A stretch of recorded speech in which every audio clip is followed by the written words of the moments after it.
여호수아 15장 63절 말씀 같이 읽겠습니다. 예루살렘 주민 여부수 족속을 유다 자손이 쫓아내지 못하였으므로 여부수 족속이 오늘까지 유다 자손과 함께 예루살렘에 거주하니라. 10장 10절 말씀을 보겠습니다. 10장 10절 같이 읽겠습니다.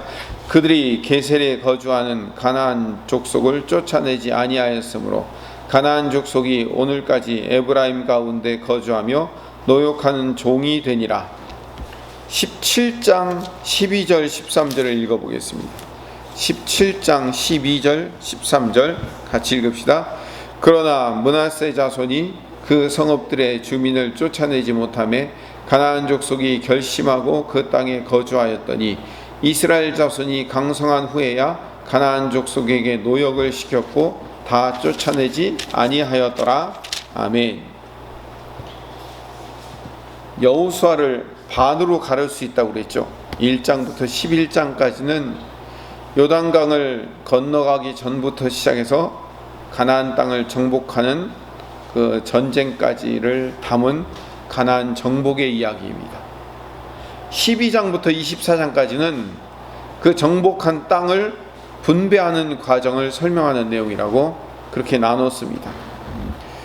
그런데 이 여호수아서에서 가장 강조하는 핵심 주제가 뭐냐면 하나님께서 함께 하시며 그 전쟁의 주체가 되기 때문에 늘 승리할 수 있었다는 이야기예요.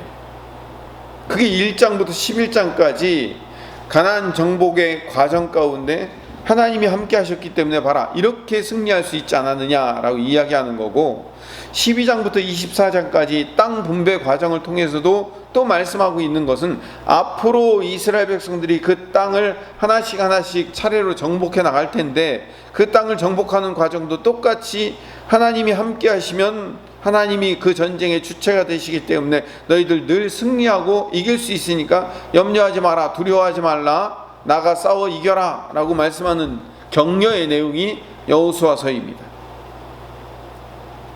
근데 우리가 오늘 15장 63절, 16장 10절, 17장 12절부터 13절 세 절을 같이 읽어봤지만요, 그럼에도 불구하고 각 지파의 땅을 분배하는 과정에서 그 이스라엘 족속들은 가나안 땅 백성들을 다 쫓아내지 못했다는 게 문제입니다. 처음에 요단 동편의 땅을 좀 분배하는 과정이 먼저 있었어요. 그 요단 동편의 땅을 분배하는 과정에서도 여호수아 13장 13절에 그술 족속과 마아가 족속은 이스라엘 자손이 쫓아내지 아니하였으므로 그술과 마아가시 오늘까지 이스라엘 가운데에서 거주하니라.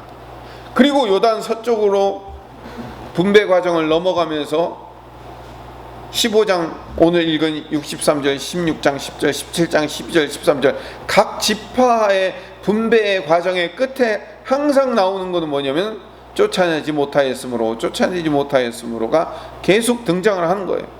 요단 동쪽이든 서쪽이든 어떤 지파든 상관없이 늘 쫓아내지 못했다는 것으로 결론을 맺고 있는 거죠.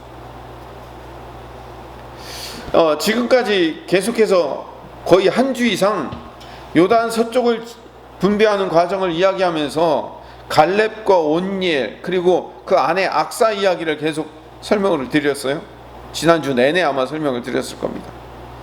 이 서쪽의 유다 지역의 분배 과정을 설명하다가 갑자기 갈렙 이야기, 온니엘 이야기, 안에 악사 이야기를 왜 거기 중간에 껴놨냐면, 또 내일이나 내일 모레쯤 보겠지만 슬로브앗 여인들의 이야기가 또 등장해요.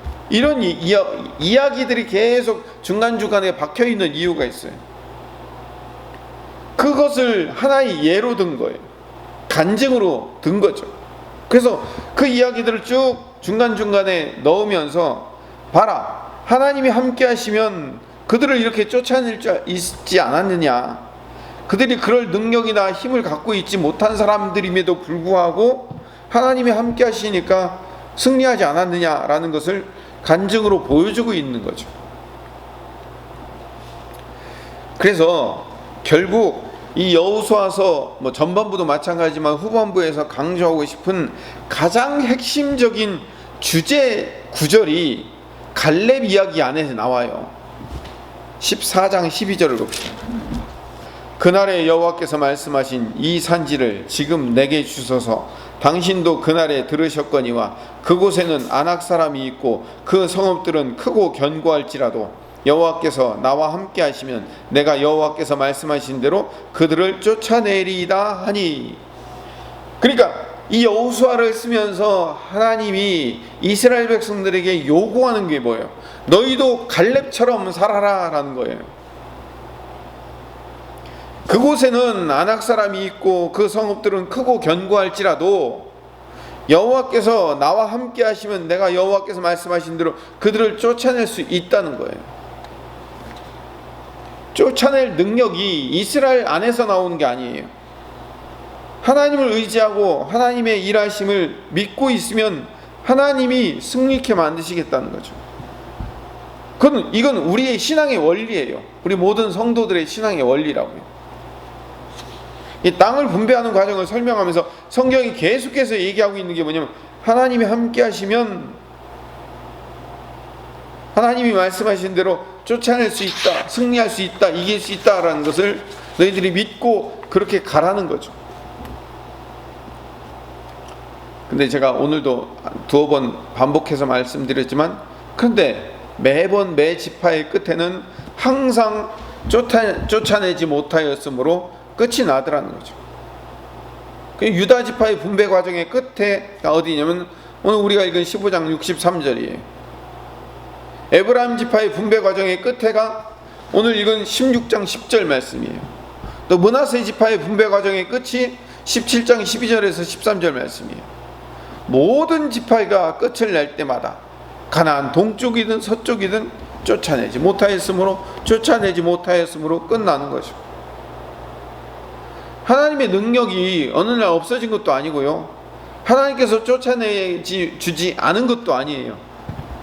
중요한 것은 이스라엘에게 믿음이 없어진 거죠.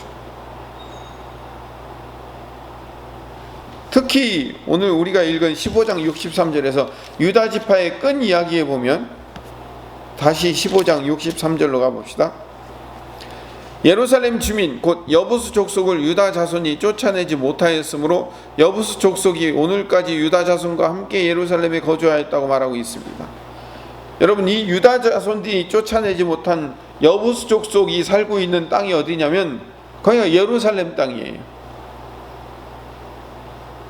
이스라엘이 반드시 쫓아내야 될 7 족속 중에 한 지파가 여부수 족속이거든요. 그 여부수 족속이 예루살렘에 살고 있었어요.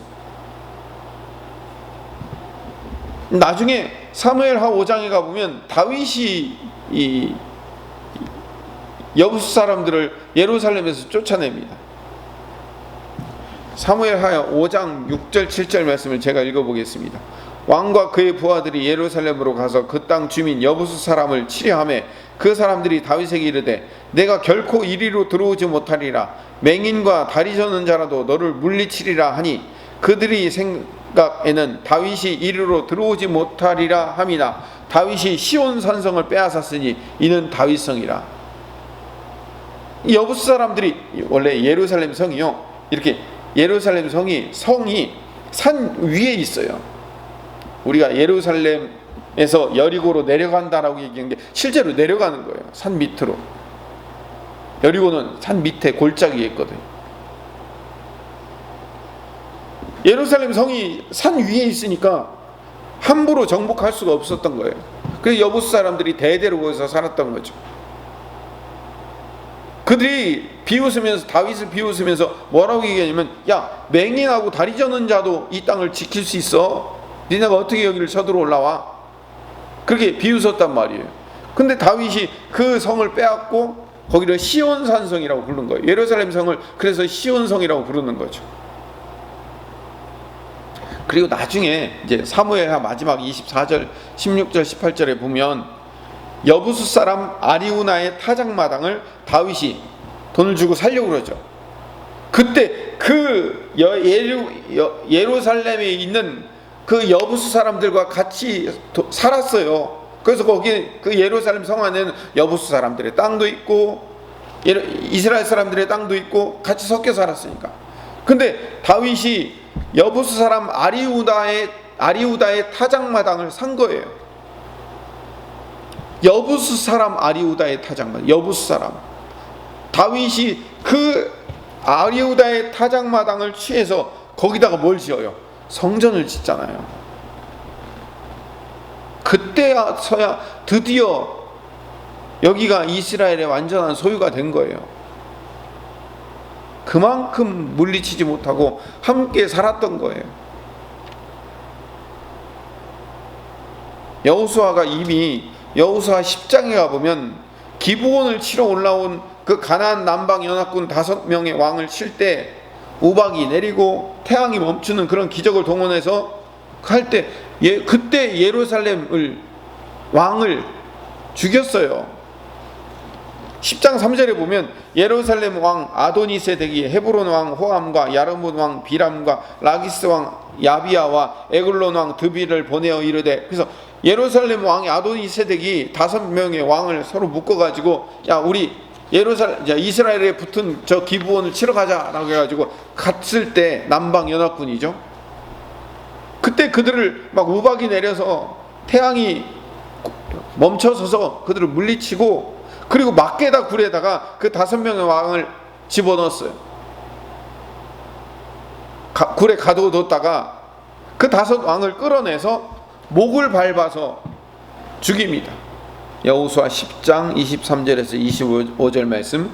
그들이 그대로 하여 그 5 왕들 곧 예루살렘 왕과 헤브론 왕과 야르문 왕과 라기스 왕과 에글론 왕을 굴에서 그에게로 끌어내니라. 그 왕들을 여호수아에게로 끌어내매 여호수아가 이스라엘 모든 사람을 부르고 자기와 함께 갔던 지휘관들에게 이르되 가까이 와서 이 왕들의 목을 발로 밟으라 하매 그들이 가까이 가서 그들의 목을 밟으매 여호수아가 그들에게 이르되 두려워하지 말며 놀라지 말고 강하고 담대하라. 너희가 맞서서 싸우는 모든 대적에게 여호와께서 다 이와 같이 하시리라 하고. 이거 얼마나 중요한 의미를 담고 있는지 아십니까? 그 왕들을 다 끌고 와가지고 다 엎드려 뻗쳐 시켜놓고 지휘관들로 하여금 왜 그 목을 다 밟으라고 시켰을까요? 하나의 상징적 행위예요. 시뮬레이션이라고요. 시청각 교육을 시킨 거예요. 야, 이 왕들 아무것도 아니야. 두려워하지 말고 놀라지 말고 강하고 담대해. 너희가 맞서 싸우는 대적들 다 이렇게 다 하나님께서 밟으실 거야 라는 것을 실제로 시청각 교육을 시켜주는 거예요. 그렇게 이미 예루살렘 왕 아도니세덱을 어떻게 했다고요? 이미 죽였어요. 그 땅은 들어가 차지하면 된다고요. 근데 그 여부스 사람들, 예루살렘 성의 여부스 사람들을 계속 쫓아내지 못한 거죠.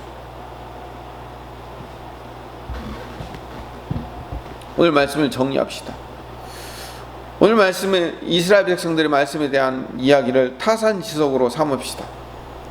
이스라엘의 믿음 없음, 그리고 하나님을 신뢰하지 않음으로 말미암아 실패한 것을 우리가 교훈을 삼아야 됩니다. 그리고 우리가 믿음을 달라고 하나님 앞에 구해야 됩니다. 여호수아가 끝까지 이야기하고 있는 여호수아서가 우리에게 말하고 있는 바는 뭐예요? 결국 두려워하지 말고 놀라지 말고 강하고 담대한 마음으로 하나님이 함께 하실 것을 우리가 믿고 믿음으로 가라는 거예요.